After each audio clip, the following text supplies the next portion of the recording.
Syederalun Direktur Eksekutif Institute for Democracy and Strategic Affairs atau Indo Strategic, Ahmad Khairul Umam, menilai ancaman Muhaimin Iskandar untuk membentuk komposisi baru jika Prabowo Subianto berduet dengan Ganjar Pranowo pada pemilu presiden 2024 tampaknya bukan main-main. Menurut Umam, Ketua Umum Partai Kebangkitan Bangsa itu sangat berambisi tampil di panggung pemilihan.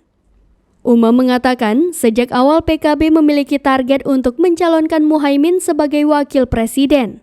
Harapannya, partai berlambang bola dunia dan 9 bintang itu mendapat limpahan elektoral atau kotel efek dari pencawapresan ketua umumnya. Namun, menurut Umam, Prabowo tidak yakin dengan kekuatan politik Muhaimin. Oleh karenanya, Ketua Umum Partai Gerindra itu bermain dua kaki, tetap mencari sosok calon wakil presiden meski sudah mendeklarasikan koalisi dengan PKB. Sementara Caimin enggan mengalah, sehingga ia mengancam akan hengkang dari koalisi Gerindra PKB yang telah diresmikan sebelumnya. Jika Prabowo tidak menggandeng Imin sebagai cawapres, Umam menduga dukungan basis pemilih Islam terhadap Menteri Pertahanan itu kemungkinan bakal menurun tajam. Sebab pertama, kelompok Islam konservatif sudah terlanjur kecewa dengan pilihan Gerindra bergabung dengan pemerintahan Joko Widodo Ma'ruf Amin.